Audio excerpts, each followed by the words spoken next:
Assalamualaikum warahmatullahi wabarakatuh. Selamat pagi, salam sejahtera untuk kita semua. Apa kabarnya anak-anak? Nah, pada kesempatan kali ini Bapak akan menjelaskan materi terkait dengan puasa. Nah, materi puasa ini adik-adik harus mengetahui, dan pada kesempatan kali ini juga Bapak akan menjelaskan berbagai macam materi yang tentang puasa. Yakni yang pertama adalah bagaimana teman-teman bisa mengetahui pengertian puasa, kemudian syarat puasa, rukun puasa, sunnah, dan hal-hal yang membatalkan ibadah puasa, hingga menyebutkan macam-macam puasa termasuk apa hikmah melaksanakan puasa. Nah, yang pertama adalah pengertian puasa. Nah, puasa dalam bahasa Arab adalah as-saum. Dalam pengertian secara bahasa atau etimologi adalah menahan. Nah, puasa merupakan ibadah yang wajib dikerjakan oleh setiap umat Islam. Oleh sebab itu, puasa adalah salah satu rukun Islam. Dalam agama Islam pun secara istilah adalah ibadah yang menahan diri dari segala yang membatalkan puasa, dari terbitnya fajar sampai terbenamnya matahari, dengan syarat dan rukun tertentu. Apakah bisa dipahami ya teman-temannya? Nah, yang berikutnya adalah syarat-syarat puasa. Nah, perlu adik-adik ketahui bahwa syarat itu adalah syarat terkena kewajiban puasa dan sekaligus syarat sah puasa. Nah, jadi dalam syarat puasa berarti kewajiban yang harus dilakukan atau keadaan seseorang sebelum melakukan ibadah puasa itu. Nah, untuk dapat melaksanakan ibadah puasa terdapat dua syarat yang harus dipenuhi dalam melakukan puasa. Nah, yakni yang pertama adalah syarat wajib puasa dan yang kedua adalah syarat sah puasa. Nah, adapun penjelasan terkait dengan syarat wajib puasa kemudian syarat sah puasa. Nah, yang pertama adalah syarat wajib puasa. Nah, puasa itu diwajibkan bagi orang yang pertama adalah orang yang berakal. Maksud dari orang berakal adalah orang yang tidak gila, kemudian balik anak-anak tidak wajib puasa, kemudian suci dari haid dan nifas, dan mampu bagi yang kuat untuk orang yang sakit dan sunnah dan sudah tua tidak diwajibkan berpuasa. Nah, yang berikutnya adalah syarat sah puasa. Nah, puasa itu disahkan bagi orang yang beragama Islam. Kemudian kalau semisal puasa orang yang di luar Islam itu tidak sah. Ada juga yang namanya tamyiz atau mampu membedakan baik dan buruk. Kemudian yang ketiga adalah bukan pada hari yang diharamkan puasa.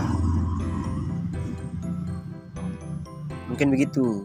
Ada yang bisa dipahami ataupun ada yang mau menanyakan, silakan adik-adik.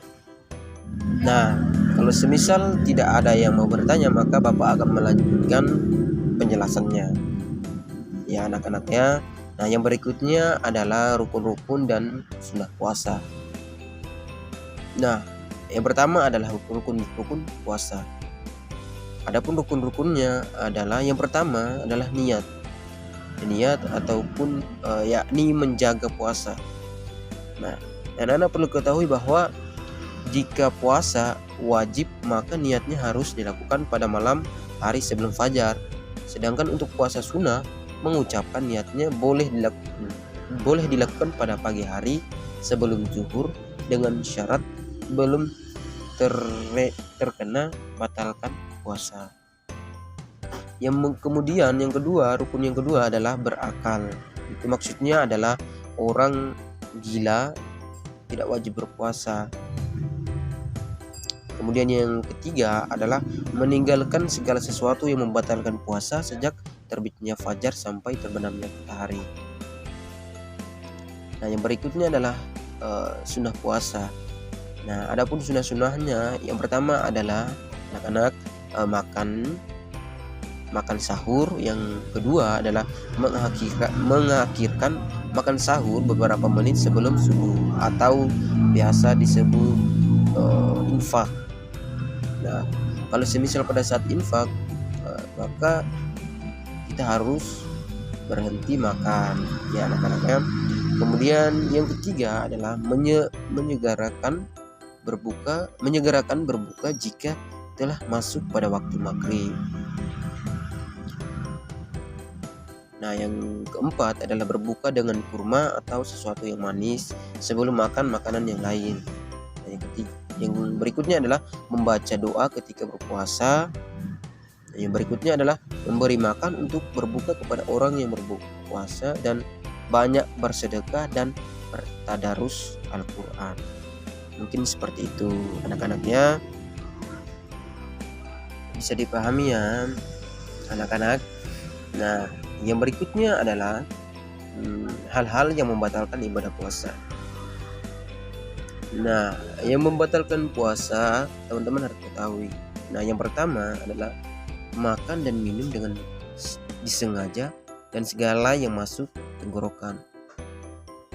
Kayak semisal ada adik minum air dengan sengaja, makan dengan sengaja, dan lain sebagainya. Yang kedua adalah muntah dengan sengaja. Yang ketiga, haid dan nifas.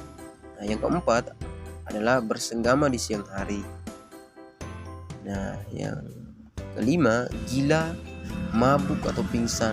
Itu juga yang hal-hal yang membatalkan puasa. Kemudian murtad itu adalah orang yang keluar dari agama Islam.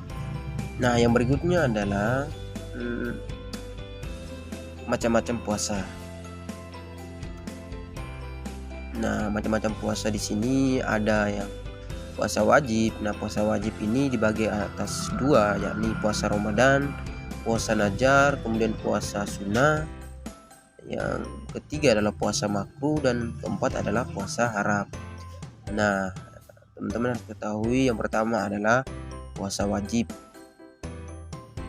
Nah, sebelum ke puasa wajib, perlu teman-teman ataupun adik-adik harus mengetahui bahwa pada dasarnya selain puasa pada saat bulan Ramadan, umat Islam juga bisa berpuasa pada bulan-bulan atau hari-hari tertentu. Nah, di sini Bapak akan menjelaskan yang pertama adalah puasa wajib. Nah, puasa hukumnya wajib karena mengharap pahala bagi Allah, dan jika ditinggalkan berdosa. Nah, yang pertama adalah puasa Ramadan. Nah, puasa Ramadan menurut bahasa adalah pembakaran. Maksudnya adalah puasa dilakukan pada bulan Ramadan, hukumnya wajib karena merupakan rukun Islam. Berpuasa di bulan Ramadan mulai disyariatkan pada tahun kedua Hijriah. Nah, yang poin yang kedua, puasa wajib adalah puasa Najar.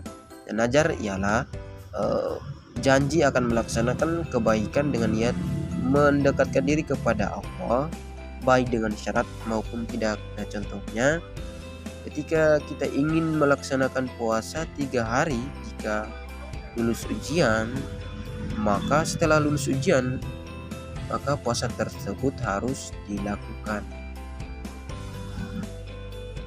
Nah, yang berikutnya adalah puasa sunnah. Nah, puasa hukumnya sunnah karena mengharap pahala bagi Allah dan ditinggalkan tidak berdosa. Nah, kemudian tadi kan puasa wajib itu berdosa, kemudian puasa sunnah itu boleh dilakukan dan boleh juga tidak dilakukan. Nah, puasa sunnah ada macam-macam puasa sunnah. Yang pertama adalah puasa 6 hari bulan Syawal. Yang kedua adalah puasa hari Arafah tanggal 9 Zulhijjah bagi yang tidak berhaji. Nah, yang ketiga adalah puasa hari tanggal 10 Muharram. Ada juga yang namanya puasa Senin Kamis. Nah, ada juga puasa pada terang bulan tanggal 13, 14, 15 tiap bulan Komariah. Nah, yang terakhir adalah puasa pada bulan Sya'ban.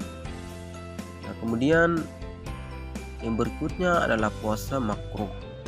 Puasa makruh karena jika dikerjakan tidak dapat pahala dan ditinggalkan tidak berdosa. Di antaranya adalah puasa hari Jumat secara tersendiri. Artinya tidak diikuti pada hari sebelum atau sesudahnya. Kemudian yang kedua adalah puasa pada hari Sabtu secara tersendiri, karena hari Sabtu adalah hari yang diagungkan oleh orang Yahudi. Kemudian yang ketiga adalah puasa pertengahan bulan Sya'ban. Maksud saya puasa pertengahan bulan Sya'ban ke atas, tetapi boleh jika puasa itu lanjutan dari puasa hari-hari sebelumnya. Yang terakhir adalah puasa sepanjang tahun.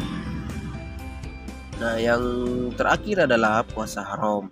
Puasa hukumnya haram karena jika dikerjakan berdosa dan ditinggalkan berpahala. Di antaranya yang pertama adalah puasa pada hari raya Idul Fitri dan Idul Adha. Ya. Kemudian yang kedua adalah puasa tasyrik, yakni tanggal 11 sampai 13 Zulhijjah. Yang ketiga adalah puasa pada hari yang meragukan, yakni artinya manakala orang ragu tentang hilal awal Ramadan atau akhir Sya'ban. Nah, yang terakhir adalah hikmah puasa. Nah, ada berbagai macam hikmah dalam kita berpuasa. Nah, diantaranya adalah yang pertama adalah tumbuhnya nilai-nilai persamaan selaku hamba Allah, yakni sama-sama menahan lapar, haus dan menahan dari batas-batas lainnya. Dan kemudian yang kedua adalah anak-anak tumbuhnya rasa perikemanusiaan dan suka memberi, khususnya pada orang-orang yang kurang mampu. Yang ketiga adalah tabah menghadapi cobaan dan godaan yang membatalkan puasa, baik dari setan maupun unsur duniawi. Dan kemudian yang keempat adalah tumbuhnya sifat amanah. Tanpa sifat amanah, puasa akan mudah batal. Terakhir adalah tumbuhnya sifat bersahabat dan tidak suka bertengkar, sebagaimana Nabi Muhammad SAW mengajarkan agar kita mengucapkan an-nasohimun bila kita diajak bermusuhan dengan orang lain. Nah, teman-teman, sampai di sini ada yang mau bertanya?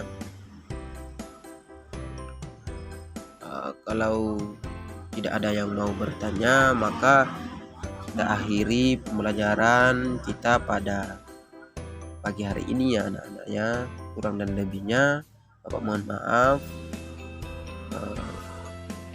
Saya akhiri. Assalamualaikum warahmatullahi wabarakatuh. Sampai jumpa lagi.